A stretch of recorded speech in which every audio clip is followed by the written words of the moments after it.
Absolutely. But you know what? I think I'm with you. It is another beautiful day in the Bay. We're having a good time. I can't believe our weather. Oh my wow. goodness. The fog rolled on in after 70-degree weather for like 3 or 4 days. We were out there. I was around the lake. If no one knows, we're in Oakland, California, and we have a beautiful lake called Lake Merritt. It's in the central part of Oakland, and we live on the lake. When it's beautiful out, families, Everybody comes out. the elderly, the handicapped, young people, everybody's out. And we just celebrate the weather. And it's so beautiful because it's really about community. That's right. Yeah. So here we are in beautiful California. A little overcast, but we can't complain. No, we cannot. So let's see. Our show is always about 3 parts. 1, nonprofits in the news. 2, education. Things we can tell you that help you run your nonprofit better. Empowerment. Empowerment. And lastly, how can you work with a nonprofit? How can you intern? Gain great experience. How can you decide if this is something you really want to do?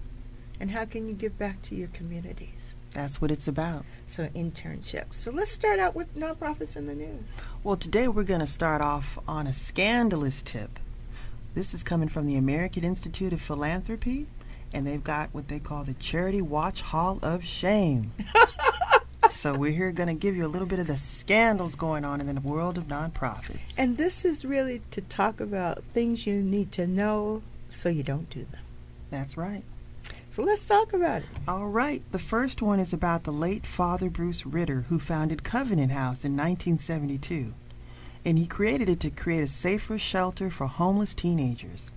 The organization had its humble beginnings in Ritter's shabby New York apartment, where he first began providing housing for homeless youth. He quickly grew into one of the most well-regarded charities in the nation.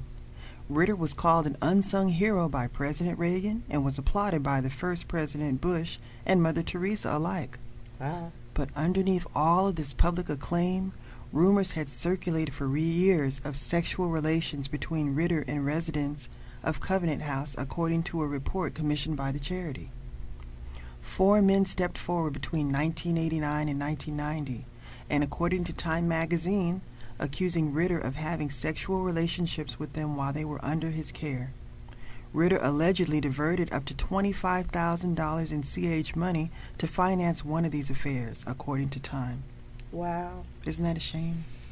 You know, I always want to start out with, you can't believe everything you read. No, you cannot. And I think the other thing I want to say is that perception is reality. Sometimes if enough people say it, enough people begin to believe it. Right. And that doesn't mean there's truth in it. However, the point for us is that you need to hear these things and you need to protect yourself by running an organization in a way that somebody is always watching. Checks and balances. And there should be checks and balances, and you should keep everything transparent. Everything transparent. That's so what right. else do we have? We have William Aramoni. William Aramoni served 22 years as president and CEO of United Way of America. UWA, the umbrella group for thousands of local United Way organizations that fund social and human service projects nationwide. In 1992, Aramoni resigned amidst allegations that he siphoned money from UWA through spin-off companies he helped to create. Before the scandal broke, he was widely respected as one of the most influential nonprofit leaders of his time. He even had a hand in creating activities with certain residents and made sexual advances towards certain members of the faith community extensively. Wow. Wow. You know, I hate reading these stories. I hate talking about these stories, but the other thing is I don't want to bury our heads in the sand. We have to really acknowledge, especially when we have mixed sexes, men and women in organizations, and young people and older people in organizations. They're vulnerable. They're vulnerable. And we have to be mindful of that when we're running these organizations. We have to put checks and balances in place so that we safeguard and make sure that everyone is protected, the young person as well as the older person who's running the organization. Because reputations are important, but young people's lives are valuable. Well, this other one is just a little bit lighter. It was a Ponzi scheme involving John Bennett Jr. He was the founder of Foundation for New Era Philanthropy. But unfortunately, the investments that he used from the nonprofits were nothing more than a Ponzi scheme. And it caused the organization to collapse. Wow. And they consider it to be the biggest financial scandal in the history of American charities. Victims lost $135 million to New Era over a 5.5-year period. Wow. And we talked a little bit about this in one of our shows. And we talked about investments. And can nonprofits make investments on unrestricted dollars? Unrestricted dollars are dollars that are not tied to grants or don't have any, are usually fundraising dollars or dollars given by donors without any restrictions to them. Yes, those dollars can be invested. We talked about endowments. Endowments, when you have interest earned on those endowments, you invest the endowment so you can make money off of the endowment, and that money is used to run your nonprofit. But those investments that you make, you need to have an investment policy, and you need to monthly watch and monitor the investments. And you need to have checks and balances on the people who are responsible for making those investments. So those things can occur when you don't have checks and balances in place. And nobody's watching. That's you must right. be watching. Everything you have, everything you expect, you should inspect. That's right. Ready for another one? Oh, I think so. Okay. Although this is making me kind of somber. Yeah, it is, but But we we got to need to- balance it out. We've bashed the guys. Now here's a lady, Okay. Lorraine Hale of Hale House.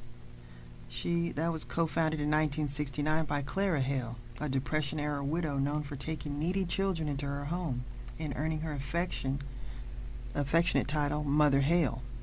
For decades, Hale House provided help for children touched by poverty, drug abuse, and AIDS. And sadly, Clara Hale's daughter and Hale House co-founder, Lorraine Hale, tarnished the legacy of her mother and the entire image of the charity when she took over the charity right after her mother's death in 1992. This lady, along with her husband, basically extravagantly spent. They spent like over $400,000 on a bronze statue, another $400,000 of an art collection that she used to basically refurbish her office. And the New York Times quoted her as referring to the children of the shelter as cash cows. So that's, just horrible to hear. It is horrible to hear, but I think, again, this is about who's watching. Boards of directors. You gotta have checks and balances. Your job is to oversee the nonprofit. Your job, by definition, is oversight. Executive managers, your job is oversight. The nonprofit is a business. And if it were your business, your private business, and it were your private dollars, you would not be so free to let someone just do whatever they wanted to do with them. No, no, no. And you should have the same concept for your nonprofit. Checks and balances, safeguards, oversight. All right, let's see what else we have. Okay, we've got Roger Chapin. He's a self-described nonprofit entrepreneur who founded more than 30 charities and advocacy projects over more than 40 years. His causes ranged from curing Alzheimer's disease to cancer and assisting veterans. Unfortunately, his track record often showed that he used his charities to enrich himself and his friends while spending too little on funding the causes he touted. The U.S. House Committee on Oversight and Government Reform subpoenaed Chapin in 2007 when he refused to voluntarily testify at its hearing on rampant financial inefficiency at many of the nation's veteran charities. He later was compelled to testify at a second hearing in early 2008. A congressional investigation confirmed that Charity Watch's previous findings that only about 25% of the $168 million raised between 2004 and 2006 by Chapin's veteran charities, which was Help Hospitalized Veterans and Coalition to Salute America's Heroes, went to veterans. During the same period, Chapin and his wife received $1.5 million in compensation, plus $350,000 to cover restaurant, hotel, and other expenses, and another almost $500,000 of charity funds were used to purchase a condo for his personal use. Oh, wow. Yeah, it's a shame. It's a shame because, I think when we think of nonprofits, we think about how people come in with their hearts and their passion and their love and their desire to help. And so in most of our hearts, when we hear about a nonprofit, we're thinking about those very things. And because it's like there's a glaze over effect. Kind of like church. Yeah. We just know. We know that nobody would do anything like this. Right. But you go with your barriers dropped. Yes. When you're about passion, about giving and helping. We have to remember, I can't say it enough. Nonprofit, by definition, is a corporation. That's why you follow your articles of incorporation.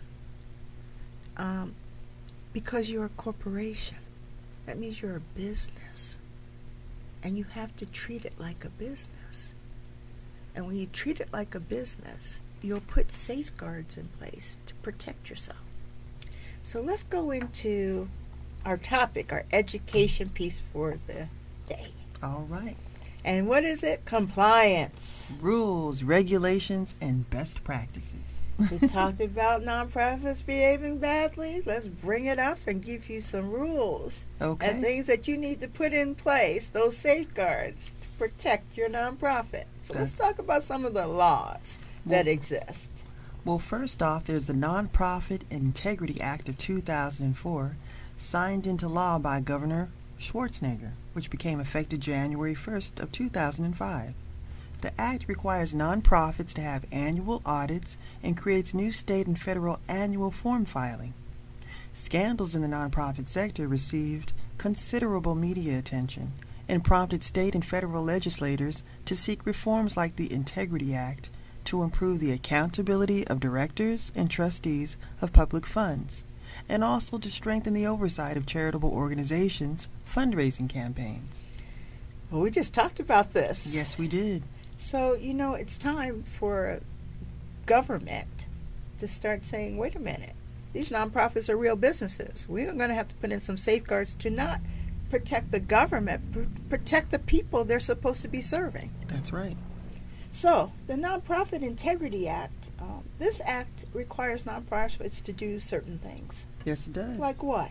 Well, they need to place on file with federal and state agencies the following: articles of incorporation, bylaws, names and addresses of all directors, officers, and trustees, annual accounting period, statement of activities in California, the first date the business began, and a copy of the IRS documentation letter. This information must be on file with the Attorney General's Registry of Charitable Trusts. So, we are now saying not only are you going to tell us you exist, you're going to name and give us the addresses of the people that are on your boards. You're going to tell us when you were certified and qualified as a nonprofit. And you're going to tell us what your fiscal year is and when you began. Why? Because we're going to track you. We want to understand where you are in the world, which is a good thing. So let's talk about how costly is compliance for nonprofits. Because there's a lot of new laws coming out. And we need to talk about costs. How are nonprofit agencies doing with adhering to the new federal laws? Especially in the area of health clinics. I don't know if everyone understands, but because we've gone to electronic records, if you go into your doctor's office now, they have their computer that comes up and they keep everything, and they'll tell you could sign into their website and you'll find all of your health information. You can see who your doctor is. You can talk to them directly about any concerns. That is a whole shift, a paradigm shift for health. It sure is. Hospitals, clinics, everybody has to be compliant with giving you access to your records. That shift was done by new laws that are called HIPAA laws and EHR, which is electronic health records. There is a requirement that every doctor seeing patients, no matter the facility, has to have electronic health records. So let's talk about some of the practices around just trying to bring all of this stuff in place.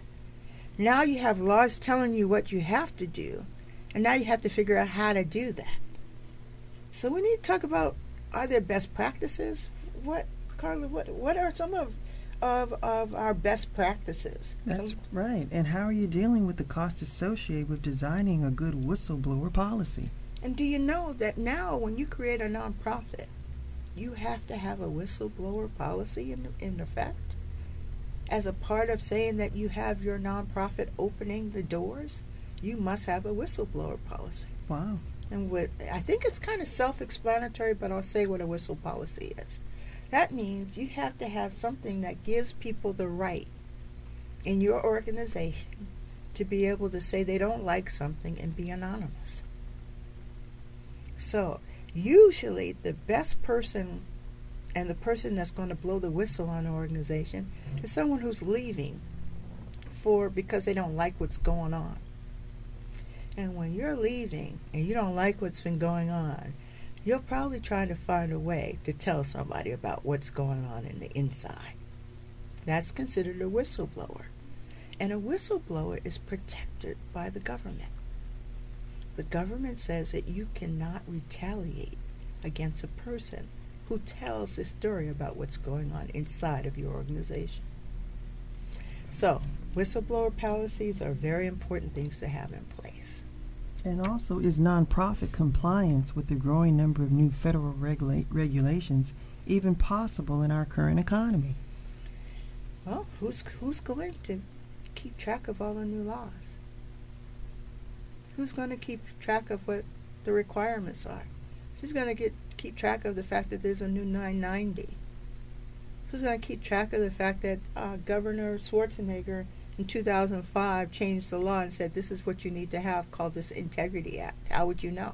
Okay. Another one that's I come up against all the time is you can have your nonprofit and not use it. Right? We open a business, we thought we were going to do great things with it. And it lies dormant. And it lies dormant. Maybe a year goes by, 2 years goes by, 3 years, 4 years go by. But people don't understand that even though you're dormant and you're not doing anything, you must e-file with the state that you're in and with the federal government, declaring that you don't have any expenses. If you do not e-file your taxes saying zero, and it's a little postcard you send in, if you don't do that for 3 consecutive years, you lose your nonprofit and you have to pay the fee to reinstate it all over again. Wow. So nonprofits are now being asked to have a deeper accountability by funders for every dollar donated, and fee-for-service income streams are not as plentiful as in past years. No. And when it comes to nonprofits and compliance, new fiscal concerns are really surfacing. I can imagine. Well, think about some of the articles we just read. Those are fiscal concerns. How do you have investments and not know that those investments are not going into the pools and the pots and building your revenues? How do you not know that? How do you not know that it's a Ponzi scam? How do you know? I mean, you should know. There should be some kind of flag that goes up that says, wait a minute. We said we're investing $100,000 last year in this with this mutual fund, and we look at the mutual fund and it says 0. Nobody noticed that is 0. You better pay attention. So the new federal compliance regulations are no longer isolated and centralized to privately owned and publicly traded corporations. Well, we know publicly traded corporations. We see those all the time.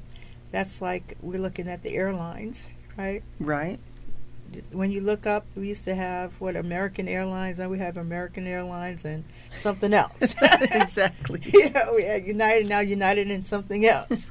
So all the things we used to know are no longer the same. They're all diluted and bought out. And everything is changing Everything constantly. is changing.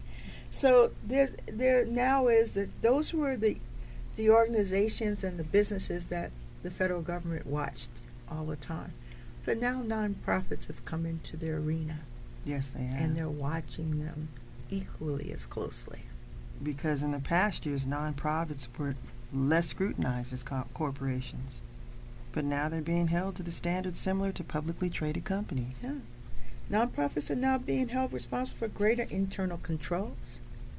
And the consequences for Yikes. having these controls in place, not having them in place, are significant. What we didn't say in the articles we read, we talked about things that happened, that people were behaving badly, but we didn't talk about those orange jumpsuits that a lot of nonprofit board members are wearing because of things that are done with funds that are not compliant. So now boards of directors really have a responsibility, or are held to their responsibility. And if they're not doing their oversight well, they can't say, well, we didn't know. No, the government goes after the board member as well as the executive management team. They share in the liability. And they'll share in those orange jumpsuits if they're not careful. Yes, they will. So non-compliance can result in program shutdown during investigation periods, of course loss of revenue, and all those financial penalties, and in some cases, as I just said, criminal investigations and charges.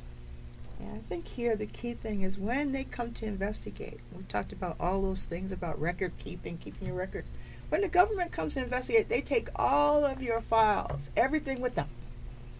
And guess what? You may be operating, and you have nothing to operate with. You want to look for your accounts payable files?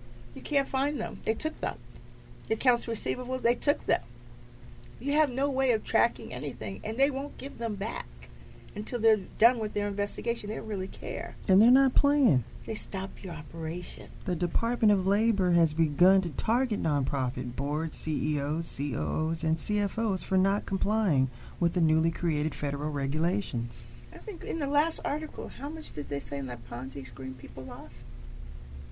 Wasn't it like $500,000, I think? Yeah, so we're going to come back with some more compliance rules and regulations. So we're going to take a break.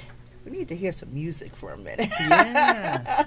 Keep this morning going. Let's keep it going. While we're giving you good information, we don't want you to get uncomfortable. Stay in the flow.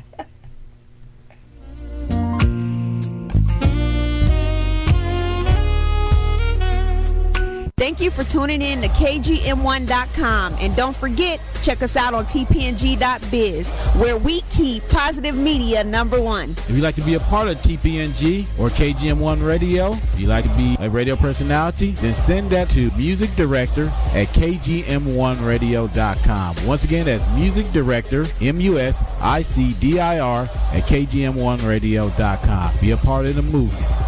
This is KGM1 Radio. We're Team Zoe. You can find us on Instagram and Twitter at Team_Zoe and on Facebook under Team Zoe. You can also find us fellowshipping at 412 Pendleton Way, Oakland, California, 94621 at Zoe Faith Fellowship. KGM1 Radio, keeping God message #1.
is Lenora Williams, your nonprofit guru of The Lenora Williams Show. You're listening to KGM1Radio.com.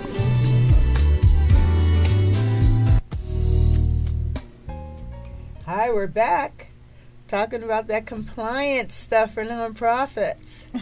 Whoo! This is some heavy stuff, but really, please listen well and learn. I can't Stress say enough. that this is important stuff, and it's the stuff that we like to gloss over and pretend it doesn't exist, but it really has a major impact on every one of our nonprofits. And now that the Department of Labor has begun to target nonprofits, boards, and CEOs for not complying with their newly created federal regulations, you really, really need to be mindful of these things. Yeah, and we need to talk a little bit about health clinics. We started talking about it a little bit, but health clinics in our community, hospitals, they have more of a means.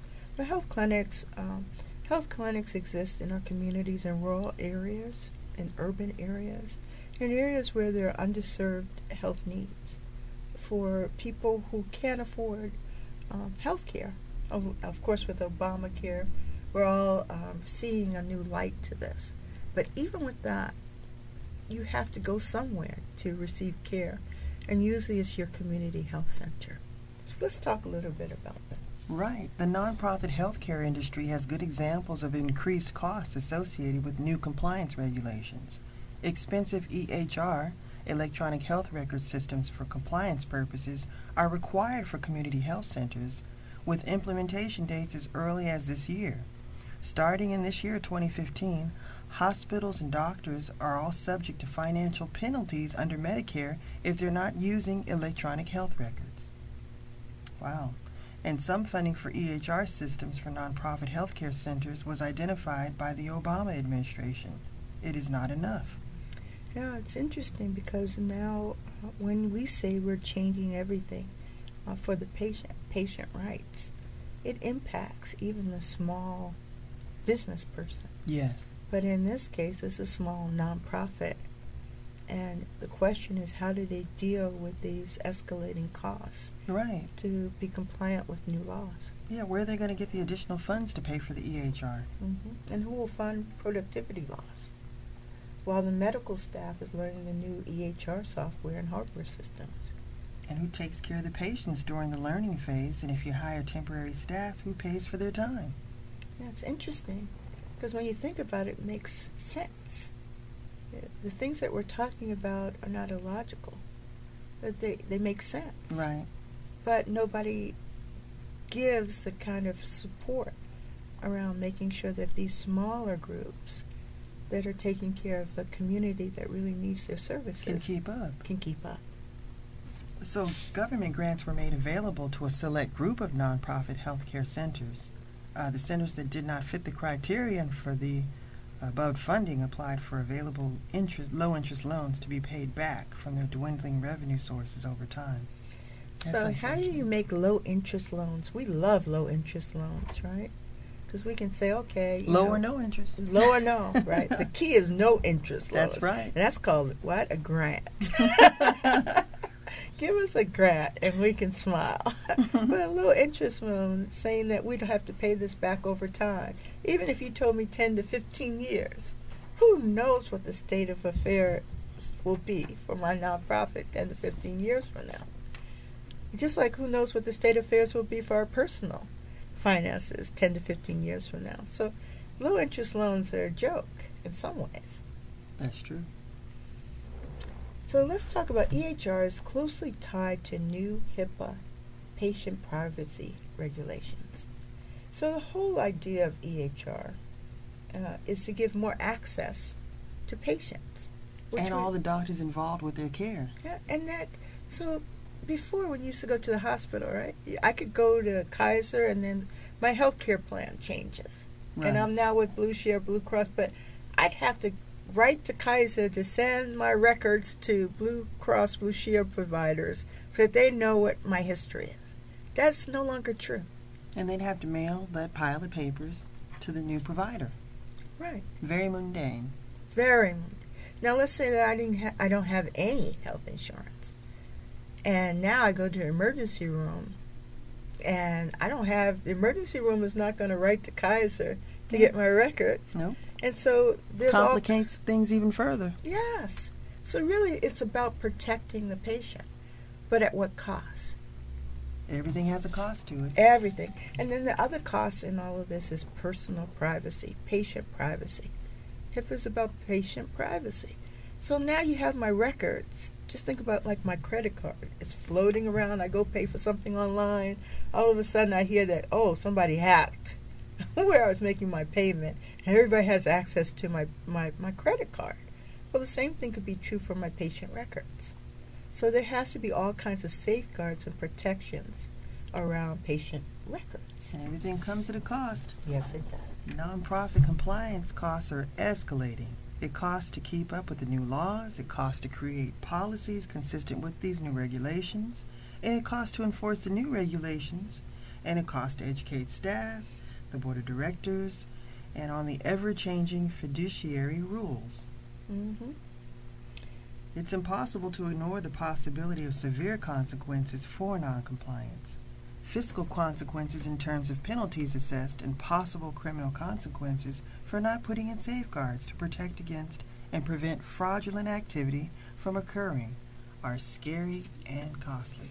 Yeah, just think, if I'm a small business person, I'm a little community clinic, I'm serving a lot of people.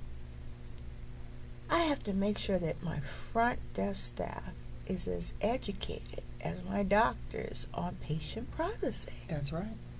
And now you could say, well, we always had to do that. But now there's records and access to that information where a receptionist somebody may come and say, I just need a letter just saying, that I was here. And they want to go and pull the patient's file and just type the letter and help the doctor out because the doctor's seen. Well, there's all this privacy. How much access do you give them to those records? That's right. So there's a lot more to this than just what we're saying. That's right. Let's talk about some sample compliance programs, because maybe there's some things we could put together or people have put together for us that will help us get through this. So there's 2 major compliance organizations that certify individuals in compliance. Now, who usually gets certified in compliance? You need to identify somebody in your small nonprofit that's going to get compliance information.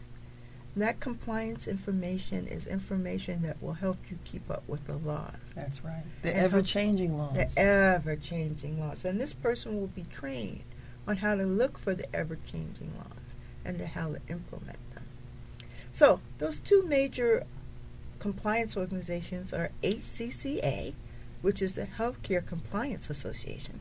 They certify individuals on healthcare compliance. And write down this website. The website is hcca-info.org. The other organization is SCCE, Society of Corporate Compliance and Ethics. This is one of my favorites. This is one I was certified under. And write this one down. It's a long one. corporatecompliance.org. That's corporatecompliance.org. These organizations are very equipped in training and understanding compliance, and the kind of training that individuals receive are invaluable. And they understand not just what's happening today, but how to research things for tomorrow and stay on top of things. That's right. And it'll answer questions like, should you hire a compliance officer? And instead of having a lead compliance officer, you can form a compliance committee. Yes.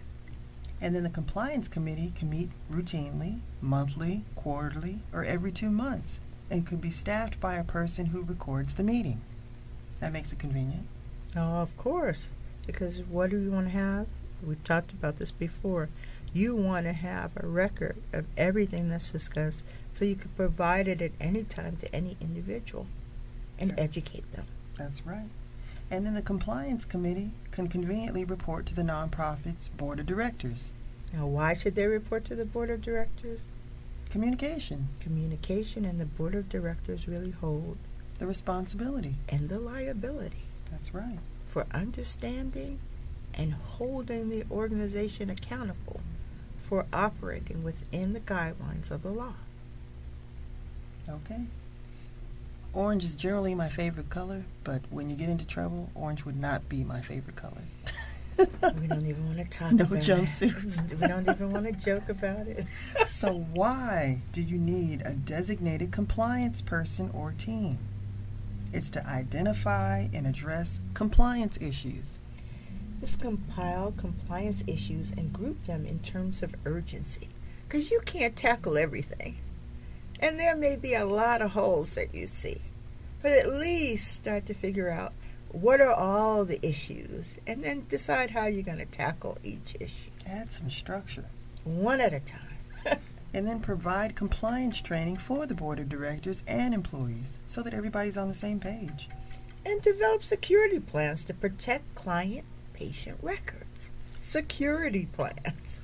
That's right. And conduct internal audits to find out what compliance issues may be lurking and embedded in routine processes and procedures. Conduct internal audits. Your own audit. Do not wait for them to come knocking on your door. Or wait to hire a CPA and give them that task. That's right. You need to be on top of what's happening in your organization, and you should be able to self-audit. Next is conduct the following. Please conduct quarterly reviews. So you're going to do some self-auditing. Oh, you know what I noticed? I noticed that people are just running in the accounting office and picking up their paychecks, and they just go through everybody's paycheck and pick up their paycheck and leave. Well, maybe that is a compliance issue, right? That's right. Well, and then the other, staff says it's not important because, most people have direct pay. Well, it is important because even if there's one employee who doesn't have direct pay, nobody should be sorting through the envelopes. That's true. Right? That's right. So, quarterly reviews, audit of all programs, then review audit results with program managers and directors and the CEO. Mutually decide due dates for corrective actions and follow-up reviews. Meaning, don't just say, oh, we got a problem. Oh, we fixed the problem. You need to make sure you go back and review the problem was fixed. That's right. And then there's 7 elements of a corporate compliance program. So, here is a department called OIG. Anyone who's been in compliance problems knows that acronym, OIG. It's too close to OMG. It's just a little too close. Too close. Office of the Inspector General. Who is the Office of Inspector General? What power do they have? The OIG conducts criminal, civil, and administrative investigations relating to violations of federal laws, rules, and regulations. According to OIG, comprehensive compliance programs at a minimum should include 7 elements. 7 elements. To avoid the OMG. And to avoid the orange suit. There you go. So that's synonymous.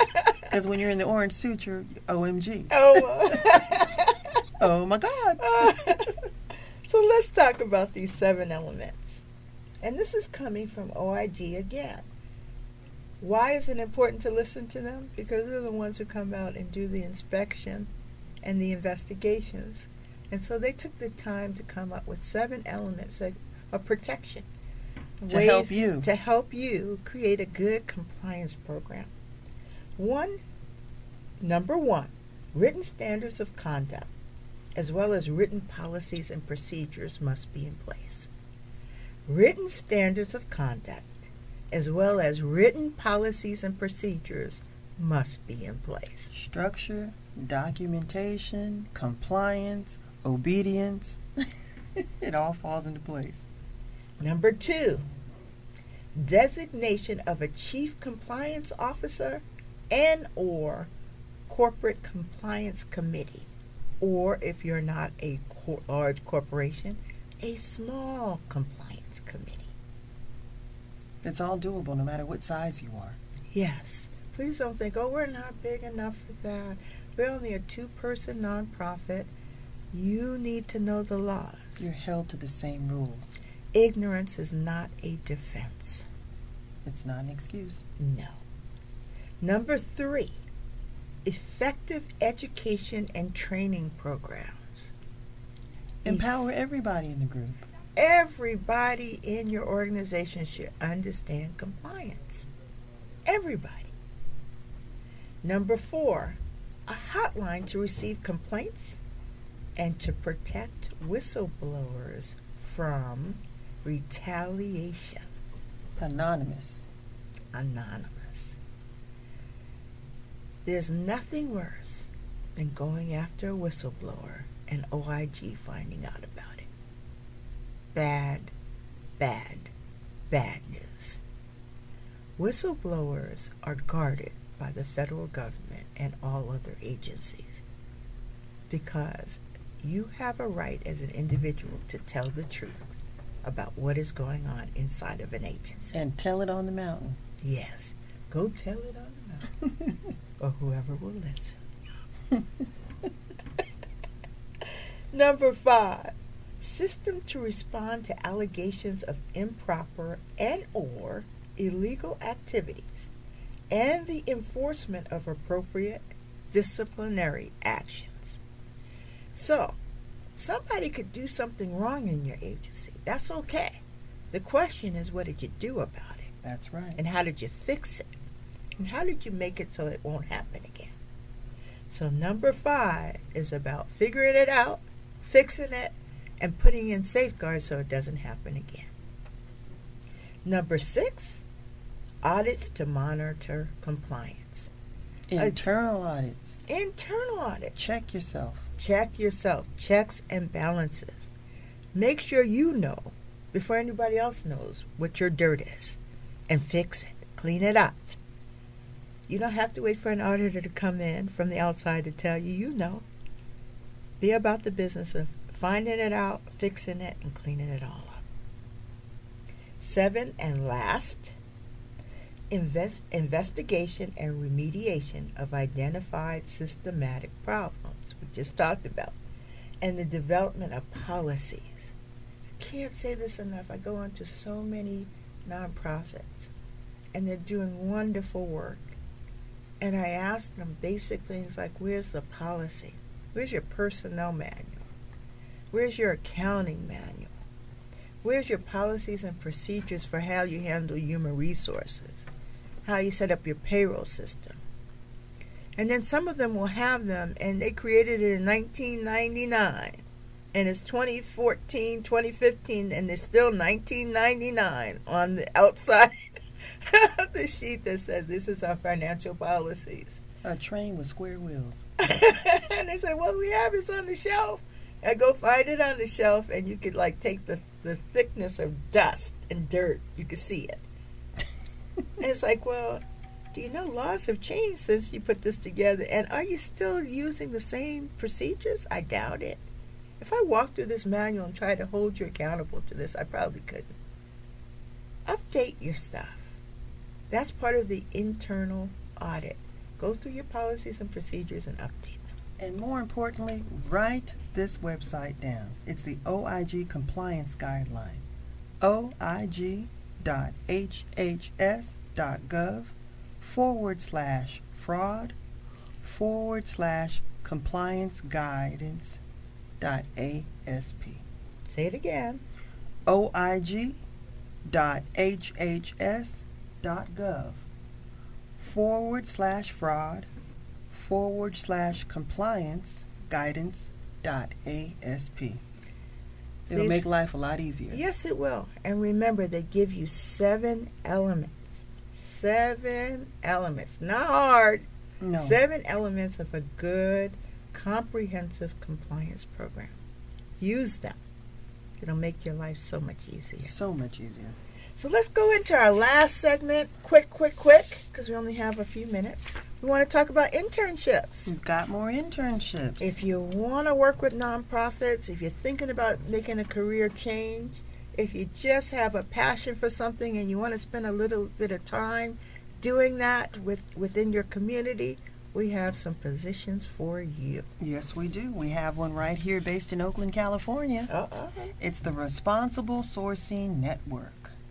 They have a project called As You Sow, and they're dedicated to ending human rights abuses and forced labor associated with the raw materials found in products that we use every day. So contact ASYOUSOW.org.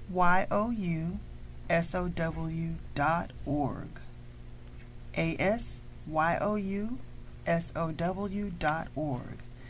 That is the Responsible Sourcing Network, and they're looking for a communications intern.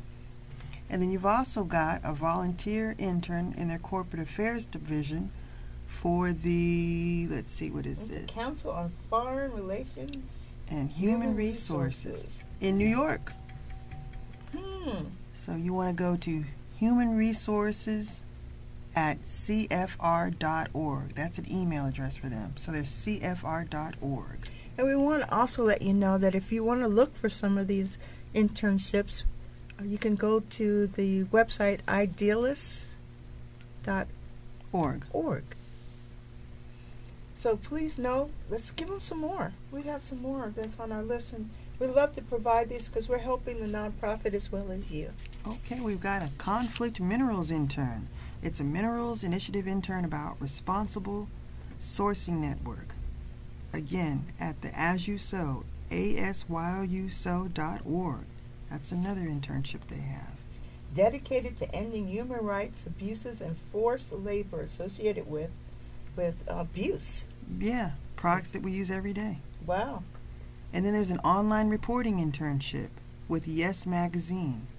They collaborate with web editors and managers in all aspects of reporting, writing, editing, and posting articles. That's yesmagazine.org.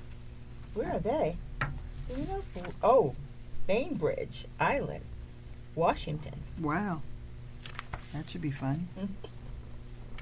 Then you've got a social media and marketing intern for Climate Store Inc., and that's out of Boston, Massachusetts. They believe in climate change. So they're a nonprofit startup with a mission to improve the environment. Wow. Then you've got a summer editorial intern for the Journal of Palestine Studies, and that's in Washington, D.C. Wow. Yeah. So there's a lot of good internships. Please check them out, and please find something that really meets your passion, because nonprofits span the full gamut of services. They provide everything. Anything you can think of, a nonprofit is doing it. And they're offered year-round. A lot of times they advertise for the summertime, but you can approach a nonprofit and see if they have slots year-round, because they're operating year-round. And most of those positions, while you would say, okay, I don't know if I can't afford to do internships, but some of these positions are paid, and some of the positions are stipend. So don't eliminate whether you'll get paid or not. Go for the passion and see if there are dollars associated with it, because they really need your help. So we have to close out, Carla. Yeah, this has been a great show. Lots of information. Yes, we started out with some really hard-hitting articles. Yes. Some of them were just heartbreaking. Very heartbreaking. But it's the truth. Yes, and we have to hear the truth in order to make change. We want our listeners to be aware. So, again, this is Lenora Williams, your nonprofit guru. Always a pleasure. Always a pleasure bringing you information in the news, education, and ways to work with nonprofits. Carla, you have some closing words? Oh, just do the research, be compliant, and just make a difference in the world. You are the difference in the world. You are the difference. Next topic. Go to my blog at corner4nonprofits.com. That's corner4nonprofits.com. Or give me a call at 510-469-6264. That's 510-469-6264. Until next week, when we continue to talk about ways to start, grow, and keep your nonprofit compliant. Thanks for tuning in. Bye for now. No question, I've been through so much, and y'all feel like I've done so much, yet I still feel like I got a lot to do. So here we go. will do whatever it takes. I will do whatever it takes. I will do whatever it takes. But ultimately I rely on His grace. Would you do whatever it takes? Would you do whatever it takes? Would you do whatever it takes? In the end, gotta rely on your faith. I know what y'all are saying, gender lost his mind, but throughout all this praying, it never crossed my mind. Here's what I advise, instead of trying to figure me out, open your eyes, it's time to stop living in doubt. I'm on a mission to exceed the expectations, and I won't stop till I reach my destination. We living in times where it's hard to survive, but not for a second do I doubt that God will provide whatever happens. I trust that it's all in His plans, cause my destiny lays in the palm of His hands. If it's in His will, there's nothing that can't be done. They try to pull me under, but I will overcome. See, life tends to put me in these situations, waiting to see my reaction. And how I react determines how I overcome. What am I willing to do? I will do whatever it takes. I will do whatever it takes. I will do whatever it takes. But ultimately I rely on His grace. Would you do whatever it takes? Would you do whatever it takes? Would you do whatever it takes? In the end, gotta rely on your faith. For my old self, might as well start digging a grave. I've been in prison minus the bars, now the sinner is saved. Time to get my life on track, I'm sick of living this way. No turning back at this point, the decision is made. I ain't gon' lie, it won't be easy, cause I've been conditioned to tune out the voice of reason. It's time that I listen. At the same time, trying to find ways I can help lost souls at the crossroads, not just saving myself. We've all been given options, nothing is mandatory. Free will is a gift, and it's self-explanatory. If it's in His will, there's nothing that can't be done.